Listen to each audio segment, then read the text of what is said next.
Good afternoon. Welcome to the Amarillo Homeschool 101 class for our extravaganza today.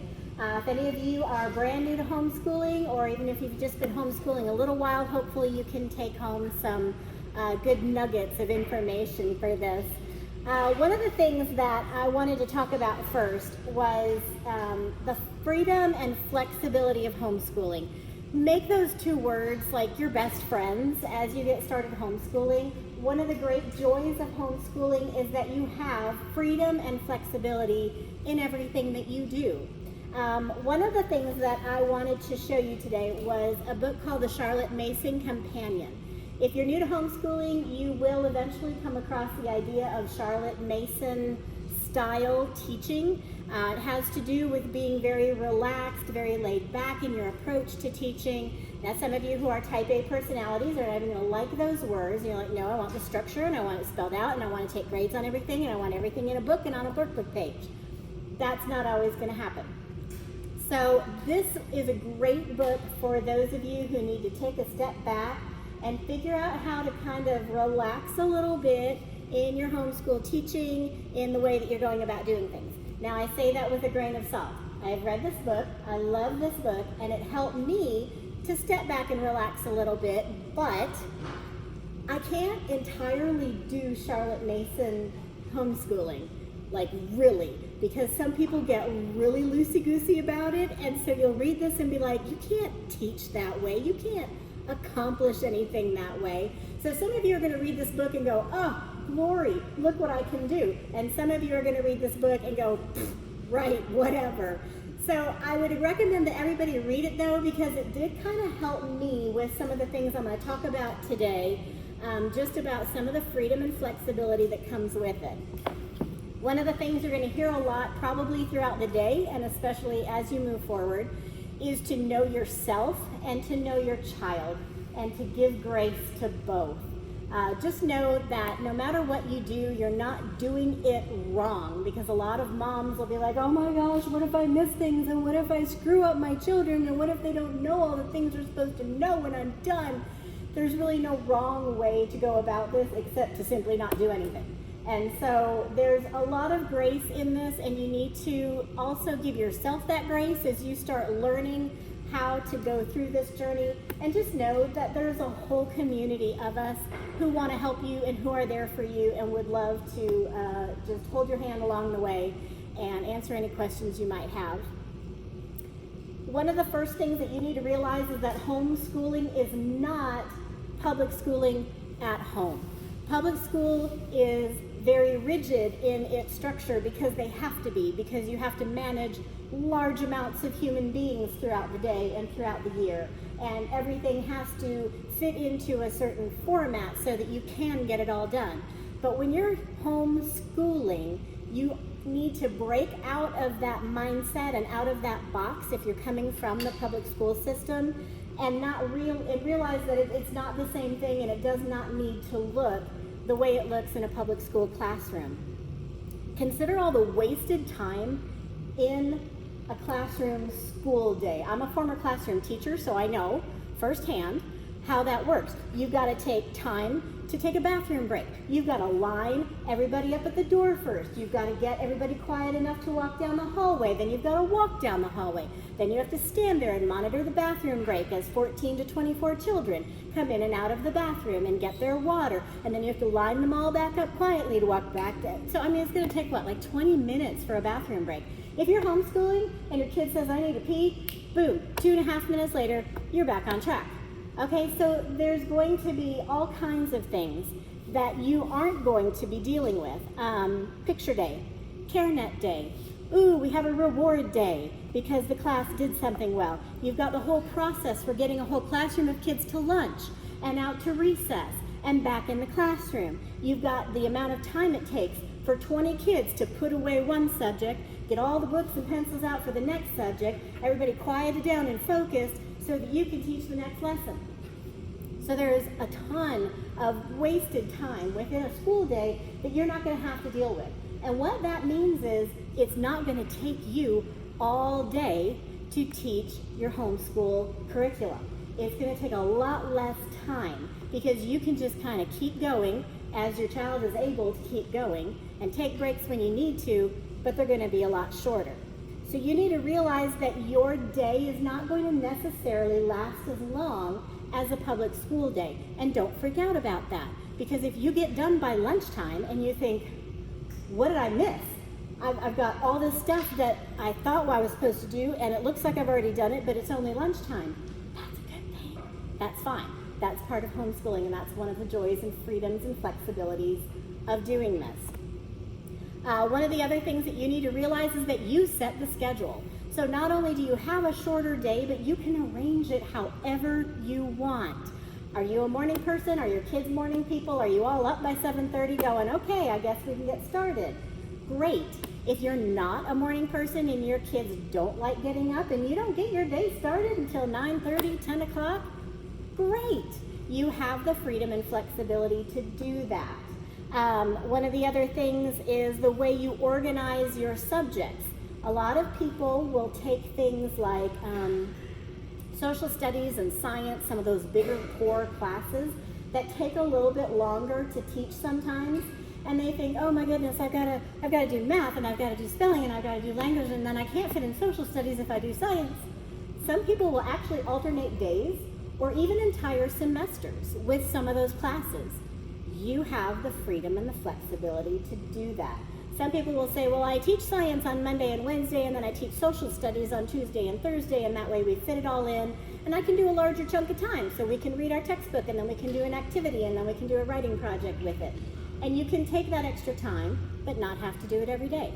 I know people who have said, well, we're going to teach all the history curriculum first semester, and we're going to teach all the science curriculum second semester, and that way I can really focus and put in the time that I want to put in for some of those big subjects, but not have to do everything every day. You set the schedule. You determine how that works. When are you most productive in the day? When are your kids most focused during the day? A lot of times I will tend to put the skill-related subjects like math and language first, because we're a little bit fresher in the morning once we actually wake up and have breakfast. And then by 1 o'clock, it's kind of like, oh my gosh, you still have things you want me to do. And that's when you can pull out the funner projects. There are things like your husband and his schedule. My husband has Fridays off because he works for a church, and so he works on Sunday. That's a work day, and the entire staff gets Friday off. So when my big kids were younger, there was a season where we schooled Sunday afternoon through Thursday. And that way, when he was working for the day anyway, we utilized that time when he wasn't home. And then when he was off on Fridays and Saturdays, so were we. And so you can alternate your schedule to match whatever's going on in your family. Are you having a bad day? Just stop. Like, sometimes we all just need a break. Your kids need a break, you need a break. If everybody gets up and everybody's totally grumpy and nobody's cooperating and you're just not getting anywhere, just stop. Change it up. Say, you know what? We're just going to go outside and study some nature today. We're going to go to the canyon and go hiking. We're going to go, do whatever. We're going to have game day. We're going to have movie day. Because in the public schools, they do that. They have their little reward days and class parties and that kind of thing, right? So you have the freedom and the flexibility to do that. You can definitely take time to do that. Obviously, you're not going to want to do that too often because you still need to get stuff done. But another thing that a friend had me do several years ago that worked really well until I put a couple of my kids in public school, she kind of brought on the concept of having a Sabbath week. And she would teach for 6 weeks, and then the 7th week she would take off. And I was like, oh, well, that's brilliant. And probably somewhat biblical, so, why not? And that was a great way to do things for a few years. And so I would get together 6 weeks of what I wanted to do, and then we would have a week off where the kids would have a break from the curriculum, and we'd still do things like productive things. We'd do some painting or some paint by numbers or some craft projects or pull in a little bit of this or that, things that we didn't typically get to. And so it wouldn't just be a complete recess week, but it gave me the time to sort of regroup and go, okay, what's working and what's not working, and where do we want to go from here with some of these subjects, and plan the next several weeks out, but also give us a break from the curriculum so we weren't burned out. Summer is a great time to utilize for some of those little things that we just don't get around to. If you're not really fitting music into your day, because who's got time for music in a day of all this other stuff, right? Or art, or little things like typing. I really want my kids to type, but I don't know how to put that into a day. I would take summer months to do things like that, and we would spend summertime learning cursive. That was the only thing we would do over the summer, school-wise, but I would take that time so I didn't have to fit it into my regular day. And we would do cursive over the summer. My kids would learn typing over the summer, some of those little things.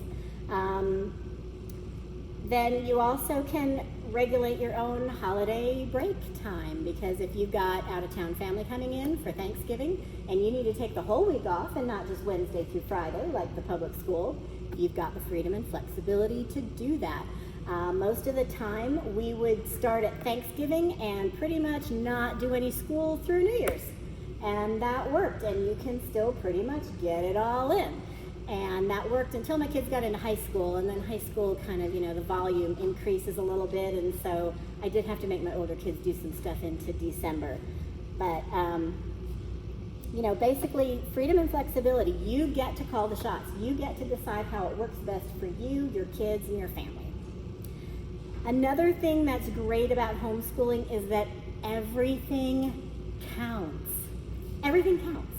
When you go to public school or private school, when you're going to a school system, everything is compartmentalized. Everything is divided up into segments because, again, they have to organize a large number of people, and so everybody has to do things in a certain order so that they can stay organized.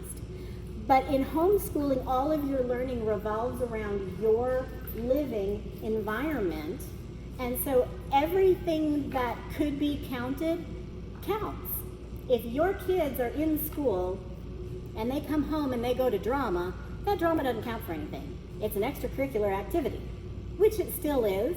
But if you are a high schooler who's taking drama classes at AC, that's a fine art. That's an elective. That counts for something. So everything counts. Schools have to assume that you are doing absolutely nothing for your child, and therefore they have to do absolutely everything for your child. That's kind of the mentality they have to go on to make sure, because they're in charge of making sure kids learn everything. And they feel like they have to accommodate everything. But in homeschooling, everything is integrated into your life and your family, and they don't need to be compartmentalized. Here's some examples. In elementary school, if you do a nature study, if you spend a day at the Discovery Center, if you go to Medi Park and feed the ducks, all of that's part of elementary science. Count it. It's part of your day. You're like, oh my gosh, we didn't go to get science done today because we were at Medi Park feeding the ducks. Well, that's science, really. I mean, they observed all kinds of things feeding the ducks at Medi Park that day. That's a science lesson. Just because it doesn't come out of a book doesn't mean it's not worthy. You go and have park day with some friends, there's your PE. Did they climb on the monkey bars? Did they run around? Did they get up on top of things? They had PE that day. If you go hiking in the canyon, you got PE and science for the day. If you attend the CBS Bible study, you've got Bible curriculum for the year. Count it, especially if your high schoolers or middle schoolers are doing that and need credit. That's a Bible credit. They're using a workbook, they're completing daily homework, they're going in for class discussion. It's a Bible class. Count that as a Bible elective. If you are going to Scouts, if you are attending church, if you're participating in service projects, if you learn the Pledge of Allegiance in your house, you're doing citizenship. That's one of the biggest things people ask is, oh, according to the Texas law, you've got to have citizenship built into the, how do you do that? What does that mean? All of that counts. Everything counts that you do. If you've got middle school and high school, if you've got a chore chart in your house and they have regular chores they have to do, laundry, cooking. My son would go hunting with my husband. He learned how to skin a deer. If you've got a garden of some kind and your kids are learning to garden, that's all life skills. That's all consumer science. It all counts. Write it down, count it as a credit. Some of the curricula that you use can be multi-purpose. One of the things that I did with my high schoolers, we did a course called Movies as Literature, which was fabulous because they didn't have to read everything. They got to do literature in the form of movies, but it was an analytical lit credit, and as they filled out the workbook, they were analyzing these stories and pulling things out and doing all the literary devices that you would find in a lit class in this workbook, and then they also had to do essays. So I used the essays as a composition credit, and I use the workbook as an analytical lit credit. And so sometimes you can sort of do double duty with these things, because why make them write essays for history and then write essays for literature, movies as literature, and then have them write more essays just for a separate composition grade? Double dip when you've got an opportunity and it makes sense to do it, and not feel like you have to double up on all the workload just because, well, this was part of literature and now I need it for this, so we have to do it again. You really don't. Freedom and flexibility. Utilize it to your advantage. You've got things like museums that you can visit, plays you can go to, ballet performances, drama classes. All that counts for high school fine arts. Write it down if you are a person who wants to keep track of those things to prove that you have a fine arts credit, but utilize all of that towards a fine arts credit. If your kid is doing fencing with AC, if they're doing gymnastics, if they're doing drama, if they're in a Kids Inc. program, use all that for PE. If you've got a book club going, a lot of the kids like to get together and do these book clubs with different genres of literature. Use it as a lit credit. Why make them read a book for book club and read a book for literature just because you wouldn't necessarily call one the other? Call it the other. Utilize it. Everything counts. What if I don't have time to finish the curriculum? Oh my goodness, it's April, we're supposed to be done in May, and I have not finished the book, and we're going to be doing school until July to finish the curriculum. Guess what? In public school, they almost never finish the curriculum. Not once will you get to the end of the book. Now, I would take exception with something like math, because it does build, and because you do need to keep up with that, and you don't want to skip too much or they're not going to know what they're doing in the next grade. So with the exception of math, which I always made my kids finish, realize that you don't have to absolutely finish to the end of every single book. The point is, are your kids learning? Are they getting some stuff? Are they getting information? Are they learning, and are they learning how to learn? That's what's important, not finishing the book. One of my favorite science curriculums in the past has been Apology of Science. And I used this when my older kids were younger. I'm using something else with my younger kids now. But I really liked this, but I could never finish it. And I got to the point where I would start the year by taking out a unit. We would sit down and we would look through the table of contents, and I would say, okay guys, look at all the subjects in this book. Which one are we going to skip? Because we know we're not going to get the book finished. So let's just pick out what we're going to skip now. And that's how we would even start the book. So that's okay. Feel free to do that. You don't have to finish everything. Rearrange the chapters in your books if you want to. We did a book where they wanted like nature study in the middle of winter, and then in the dead middle of winter we would be studying things like bats and dinosaurs or something. So I made it make sense. I'm not going to find bugs in December, and I don't need to find dinosaurs in September. So let's switch these chapters and make it make sense to how we're going to be able to teach them with actually finding the materials. You can do that. You've got that freedom and that flexibility. What about gaps?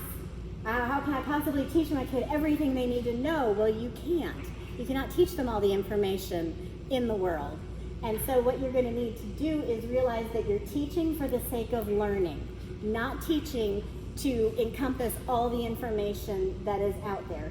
Teach for the sake of learning. When you've got elementary kids, basically you're exploring your world, and they need to enjoy learning, and everything's going to be repeated again later, so you don't have to feel like you have to get it all in. And then middle school, high school obviously is a little more structured, but again, you don't have to follow the typical public school layout.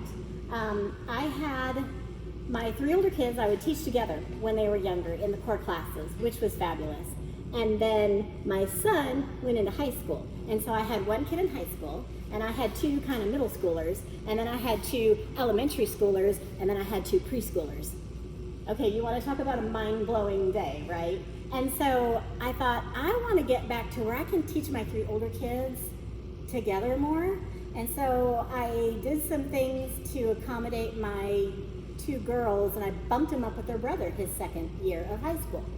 And so I started them in some high school classes with him. But then she's now starting with biology, because what do you do? Because your son is doing chemistry, but they're supposed to do biology. Says who? Says who? Now, there are some things that build on each other, and so you kind of have to do them in a certain order, but really, that wasn't one of them. So I started them in chemistry, and we went from there, and then later they went back and did biology a different year.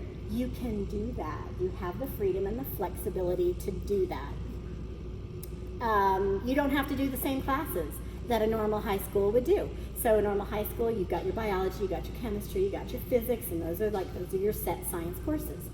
Well, I had a daughter who thought she wanted to be a vet for a while. She went to ACAL and she took a wildlife management class along with biology. Well, guess what? Animal management is one of her science classes, not physics.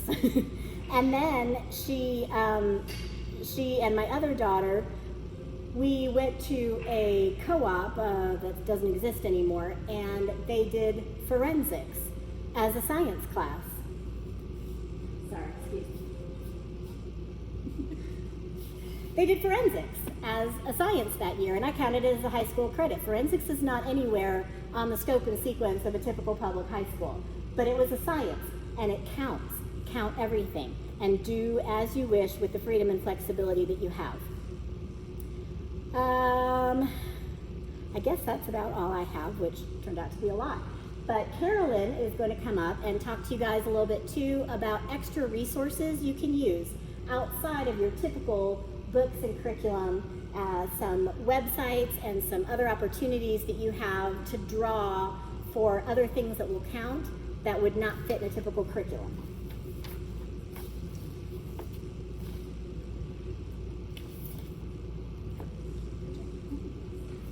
Okay, yes. I was going to kind of start out with a lot of the things, the same thing Brenda said. First off, my name is Carolyn Ferguson. I'm the president of Pachia. I have 2 children. My son is going to be a sophomore, and my daughter's going to be in 8th grade. I've homeschooled the entire time, and before that I was a special education teacher in public school for about a year. Not real long. But I wanted to start out with just some tips for what I call expanding your learning. A lot of life for a homeschool family is learning. Everything is educational, but don't make it where everything has to be educational. You know, don't put that sort of pressure on yourself. But one of the things that I did that I feel like is beneficial is kind of setting a specific time for your extra stuff. For example, for a while I did what I called Fun School Friday. So we school for 4 days, we finish up whatever was left, and then we do fun things on Friday. Or afternoon, like you said, after lunch when things start getting a little boring and slow, or even during lunch, listen to a podcast, listen to an Audible book. Also, second, let the activity fit the age. Don't have your middle school, high school kid coloring, unless they still just love to color. You know, don't have your little one watching 2-hour movies that are educational, like, you know, just let the activity fit the age. Plan ahead. I usually like to try to plan a month or 2 ahead with these extra activities. That way I have the preparation time I need. I can make lists of what I need to do. Sometimes even a semester ahead I would do that. Would we get to them all? Not necessarily, but I've got it ready if I need it. Quality over quantity. Make sure you find some quality activities. Don't just try to stuff everything in there. Just find some good quality things. It doesn't have to be a ton of things. Just some activities that can be fun for your kids. Don't rush it, especially with reading. My kids, we start reading when you start reading. And it took some time, but they got to where probably about 8 or 9 for both of them. Reading really became something that they could do and that could be an enrichment for their learning. Be okay with failing. Not everything's going to work, and you might be right in the middle of activity and it is just not working out. No one's having fun, and just stop. No one has to do that to themselves. And then finally, and Brenda said this, it's very important, know yourself and know your kids. My kids do not like lap books, hate lap books, so we don't do lap books. Know what kind of learner they are. Are they active? Can they sit still? If they can't, let them walk around, let them move. Just keep asking them, if you're reading to them, if they are understanding. Ask comprehension questions, things like that. Do they need to be doing something with their hands? My son can listen all day long to anything we talk about as long as he's working with his Legos or doing something with his hands, which is funny, as long as he's moving. Are you going to enjoy the activity? That's an important one, because if mom ain't happy, ain't nobody happy. And then is it in the budget? Don't blow your budget on something that really isn't going to be worth the time or the money that you put into it. So that's just a few tips. So I just was going to give you some suggestions for things that I have used that have worked for me. First off, books. Books are a huge part of our learning. Library is a great resource. Also, there are some blogs that I have listed. I'm not going to go through and tell you each website, but I'm going to highlight a few. Read Aloud Revival with Sarah McKenzie. She has lots of books and podcasts and things like that, but she has a really good comprehensive list of books that you can select from and tips on how to encourage reading and reading aloud together as a family. Then, let's see, curriculum suggestions. A lot of times your curriculum will have a list of books that it suggests. I usually go to the library first, go to their website, try to find that, and then I also order through eBay or Amazon used books, and you can get them at eBay. I've ordered books that were about a penny to get. You can get them for super cheap. Shipping is like $2. So all in all, you can get a pretty good collection of library books that are relevant to your curriculum through things like eBay websites. There's also, check the Pachio website has classified. There's Panhandle used, I can't remember exactly what it is, but there's a Facebook page that you can also find used curriculum locally. Let's see. Oh, daily read aloud time. One of the things we started a few years ago was just reading aloud for 20 minutes at the beginning of every day. Kind of gets everyone's mindset in the right place to start learning, and it's not like we're diving right into the hard stuff. They can sit, they can color, they can do their Legos, and usually every day it's more than 20 minutes because they're begging me to read another chapter. So if we're just not pressed for time, I'll read some more. Then quiet reading time. I really try to encourage to find books that coincide with the curriculum that you're using, and encourage your kids to read at least a chapter or just a certain amount of time every day. Also, Audible. Audible is a huge part of our life. I've listened to Harry Potter probably 40 times because my kids are always playing it. They had their Kindles, they go around, now we have Echo, so I've got Harry Potter. When I go to wake up my kids in the morning, Harry Potter is in both their rooms playing all night long. So, they love Harry Potter, by the way. So there you go. So books, reading, great way to expand your curriculum. I've also included a list of websites, tried to make it subject specific. Khan Academy is free, and my son spent hours on their computer programming stuff, their coding. So it's great. There's a list that you can go through. I've used Pinterest in the past. I just have a few suggestions for Pinterest because, well, it can be overwhelming. Divide and conquer. Break it down. I make boards for the subject, and then you can divide it down even further, like science crafts, science book lists, because you can find tons of blogs with book lists for science, science YouTube website, science for YouTube and for websites, something like that, where you can break it down. Only pick 2 or 3 or 4. Don't get like 24, different Pinterest crafts or ideas, because that's just going to be overwhelming. And then again, work a little bit in advance. Pick the things you're going to do, and if you say, okay, I've got these 2 or 3 things, I've got them lined up for history, scrap the rest of the board, or just set it aside. Hands-on learning. Brenda went over a little bit of this too. Nature walks, neighborhoods, local parks, local state parks. Start talking about the differences. Just point out everything. Talk about everything. Communication is just probably another one of the biggest things that you can do to expand your curriculum. Ask them questions. Why do you think it's that way? What do you notice about this? What about the smell? What is that? No, I'm just joking. But point out sensory items. Create a science table. Have a little area in your classroom or something small where you can, you like that? You like that leaf? Let's take it home. We found in creating our garden this year, we found a chrysalis in the grass. So when we were digging up the dirt, so we kept it and we hatched it, and it turned out it was some sort of moth, but now we know. Take brain breaks. Take time out to a way to incorporate PE to break up the day, especially with your younger kids. My high school kid doesn't really need brain breaks in the same fashion as my young ones, but Before we've done where right on a popsicle stick like 10 different activities or suggestions that take 5 or 10 minutes, like jumping jacks or run around the house. I don't know, just different things you can do to encourage some movement, get the blood flowing again. The mind-body connection, I just added that in because as a former teacher, there's a lot of kids that are kinesthetic learners. Oopsie. Okay, time's almost up.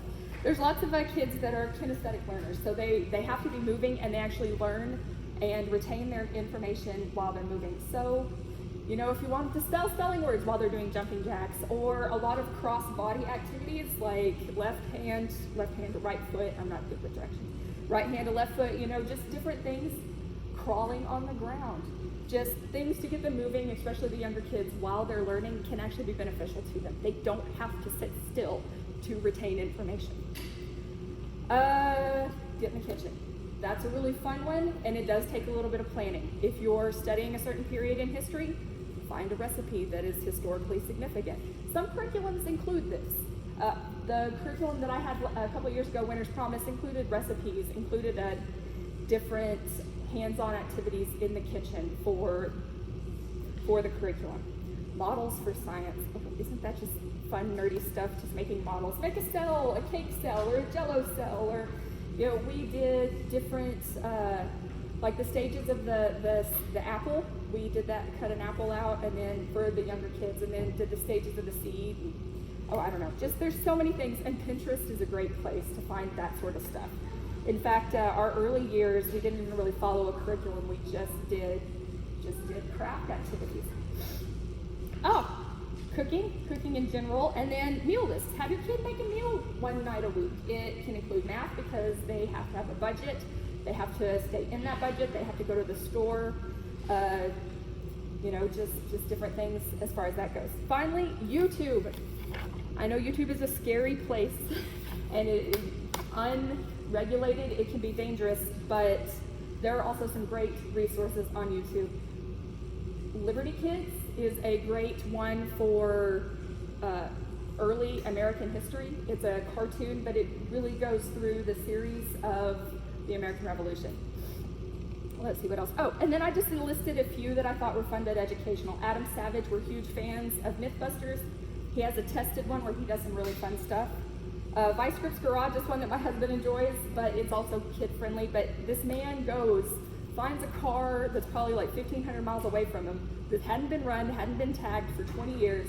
He gets it running, and drives it home. It's really simple, but it's fun, especially if your kid is into mechanical things, cars, stuff like that.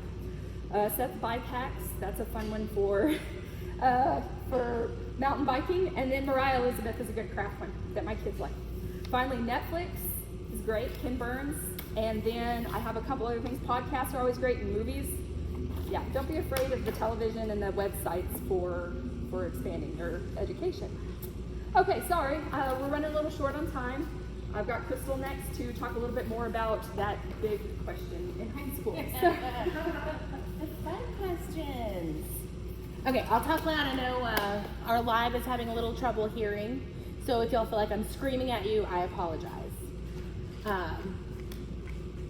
In your face, sorry. Sorry. Like you said, my name is Crystal Reese. I am the vice president of Pachia. We have homeschooled since the beginning, and my kiddos I will have a junior, a freshman, and a second grader, which is the most depressing thing that's come out of my mouth lately. That's so sad. They've done a wonderful job with all the curriculum. I just wanted to address a couple of the questions that new homeschoolers will often get. First off, a lot of people ask if homeschooling is actually legal to do.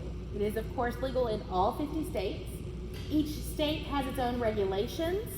The first time I went to a conference, the lady opened with, "Welcome to Texas, where you are free to homeschool as you see fit," which is the best part about homeschooling in Texas. There is so much freedom.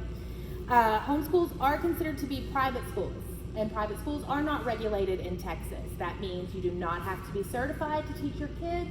Your curriculum does not have to be approved by anyone. You are allowed to teach as you would like to. Texas does not require notification that you are homeschooling unless your child is currently enrolled in a public school. So when we started, we had never been in the public school system. I did not have to notify anybody that I was going to homeschool. We just jumped in and did it. Now, if your child is currently enrolled, all you have to do is send a letter to your school's principal. It can be a very simple letter. You don't have to get elaborate with it. Let them know that you will be withdrawing your child from all of their classes, effective whatever date you are choosing, and that you are going to educate them at home. Ask them if they have any further questions to contact you in writing with those questions at your above mentioned address. I always recommend if you email, some people email it, go ahead and copy in board@pachia.org. We keep a file of those in case they are needed farther down the line. If you're a member of HLSDA or THSC, I would copy them in as well. Texas does not regulate the amount of days or hours of private schools. So public schools require 180 days, but no one is regulating how many days or how many hours, because I know some school districts are going to hourly. That's wonderful because it allows us to work on our own schedules, like Brenda talked about. For our family, we school year-round-ish, because we travel a lot for basketball, for kart racing, different things like that. So we take most of December off, and then January, February, March are heavy travel months for us, so we do very minimal school in those months. And then in June and July, when it is hot as can be outside, we're inside working in a nice cool schoolroom. So Texas does not require standardized testing, which is fabulous.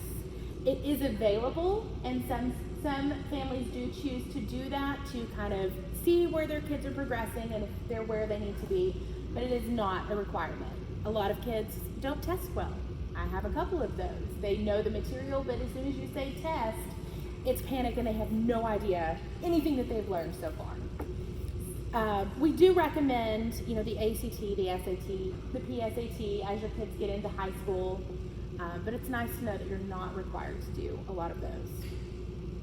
Texas also does not require extensive record keeping. Now, we always recommend it, especially if your kiddo is looking to go to college. Portfolios, there are online programs that you can use to keep up with those records. Keep up with documents of extracurricular activities and achievements. Your high schoolers need transcripts, which I know they'll cover more in the how to homeschool high school. And focus on learning more than grades in the early years. Like a lot of times as new homeschoolers, you get really caught up in grades and all of those things. But if your kiddos are little, focus on mastering those concepts and focus on learning and teaching them to love to learn more so than specific grades. So in Texas, it is required that you teach reading, spelling, grammar, mathematics, and good citizenship. Brenda touched on good citizenship. It's generally taken to mean civics. Public schools only teach one semester of civics, and that's in your senior year of high school. So teaching U.S. history, Texas history, government, the Pledge of Allegiance, and similar activities will help meet that requirement in the younger years. They do require that instruction must be bona fide. It must be in a visual form. That can be books, workbooks, videos on a video monitor, and that doesn't mean everything you do has to be out of a workbook. They gave you lots of great ideas for other things. Some other tips, it's always good to name your school. It helps when you go high school, when you do transcripts. You can make it a fun activity for the younger kids. Let them, pick a mascot, make it into a fun project. You can consider joining Texas Homeschool Coalition or Homeschool Legal Defense Association. These are both great groups. If you are a Pachia member, we have discount codes for both. We have discount codes for both of those on our Pachia website. And like they said, it doesn't need to look like public school. The great part about homeschool is it is very individualized and you can do kind of how you want to do it. The second question, every homeschooler's favorite question, what about socialization? Now, if you are a new homeschooler, go ahead and prepare yourself. You're going to get asked this by family, by friends, by the random lady in the Walmart who sees your kids out during the day. We've all been asked so many times. And it's a crazy question, right? Because life is social. Everywhere you go, there are opportunities for social interaction. whether it be the grocery store, the playground, the Discovery Center. There's always opportunities for your kids to be socialized. And the great part about it is they get used to dealing with all ages. Like my kids have friends that are not their age, and they're okay with that. It's not a big deal. My kids are comfortable speaking with adults, and I know that is hard for younger kids. So it gives you a lot of opportunities to do just real life socialization. But just know that people are often shocked. Actually, my sister-in-law's mom has known my kids for, I don't know, 8, 9 years. And the first couple of years, she would always talk to me about, what are you doing to make sure they're social? Or, or are they getting out and about? The last few years, every time I see her, which is frequently, but every time I see her, she always comes up and says, I am so surprised at how great your kids are at being social. Even homeschoolers get plenty of socialization in. But there's lots of ideas. Kids can join groups and teams that relate to their interests, at playgrounds, at field trips. For parents, volunteer, get involved, and it helps your kids make those relationships. Family service projects, volunteering out in the community. It helps your kids get out and be social and get to know people. Joining Pachia, of course, we do lots of field trips. But keep in mind, some kids will be more social than others. I've got 3 kids. One is in the middle of everything. Everybody knows the second she walks in the room. I've got one that's very shy, but once you get to know him, he won't stop talking, and he actually has a friends list that is miles long. And then I've got one who doesn't like to talk and honestly doesn't like people. Now, he would be that way whether he were homeschooled or he were public schooled. He's just not a social person. And that's okay. So know your child and don't expect all of them to be the most social. I asked a couple of the moms in our community, what is something you wish you would have known when you started homeschooling? And I kind of took their answers and compiled this list. Because you go into it and everybody talks about all of the positive things and what to expect, but there are things that you need to be ready for. So you may feel alone from time to time. And your kids may feel that way, and that's normal. Reach out. We have an amazing homeschooling community of women and men that are willing to step in and be your friend and walk with you through it, and we are so blessed to have that. Find a mentor. I had to pray in the beginning of my journey that God would bring some women into my life that would help me through this journey. I didn't know anyone. I'm not always the most outgoing socially, and God provided. He brought some amazing women into my life that are there every step of my journey. We do life together, and it's a wonderful thing. On Facebook, we have Amarillo Homeschoolers, and we have our Pachia homeschool page. There's lots going on in there, always people willing to step in and help. Again, get involved. You can volunteer. We have Moms Nights. CBS is a great group for our homeschooling community. I put my personal email here, vp@pachia.org. If you need anything, that's what we're here for. We are here to step in and help and be that ear. I love some coffee. I'm always up for going to have some coffee if you need a friend. Another truth is you're going to have rough days, and you're going to have awesome days, and sometimes they're the same day. So just roll with it. When it's bad, like Brenda said, take a step back, find a friend, go have coffee, go to the Discovery Center, have a field trip, and know that it's okay. We're all there. I know sometimes from the inside looking out, it looks like other people have it all together. They know exactly what they're doing. They're always happy. Their homeschool is always great. Their kids are always well behaved. Just know that that's not, everybody has those down days. We all have those days where we struggle. There were plenty of days where I would have stuck my kids on any bus that drove down the street. Any school bus, I was going to stick them on because we all get to that point where you're kind of at the end of your rope, and that's okay. At some point, you will buy curriculum that you absolutely hate. It's a hard reality, but it happens. And it's hard because you want to be able to walk away from it. It's tough when you've spent a lot of money on it, but don't force yourself or your kids to do something that you absolutely hate that is just causing tears and upset days. It's okay to walk away and try for something different. It's still going. That's good. There will be days that you think that you can't do it. And we all have those days. Just remember, God has called you to this place. He's called you to homeschool your family. And He will equip you and He will get you through it. Don't compare your kiddos to other people. That is the biggest thing that brings on those feelings of inadequacy. All of our kids are in different places. They're all in different grades. And sometimes your child may be in multiple grades at once, depending on the subject. And that's okay. Not everybody's kid is going to excel at math. Not everybody's kid is going to want to be a doctor or an engineer, and that's okay. It's easy to get caught up in what everybody else's homeschool looks like and then feel inadequate about your own. Don't do that. God gave each child the parent that they needed and gave them the path to get to where they need to be. Don't expect perfection from your kids or yourself. None of us are perfect, and that's okay. And none of our kids are perfect, and that's okay. Teach them where they are for who they are.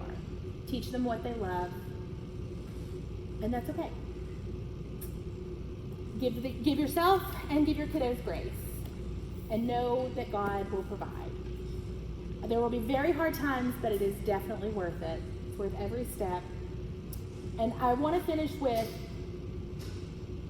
something that helped me when I would get down on myself and I just knew I was absolutely ruining my children. I was destroying their future and they were never going to be anything because I had failed them so badly.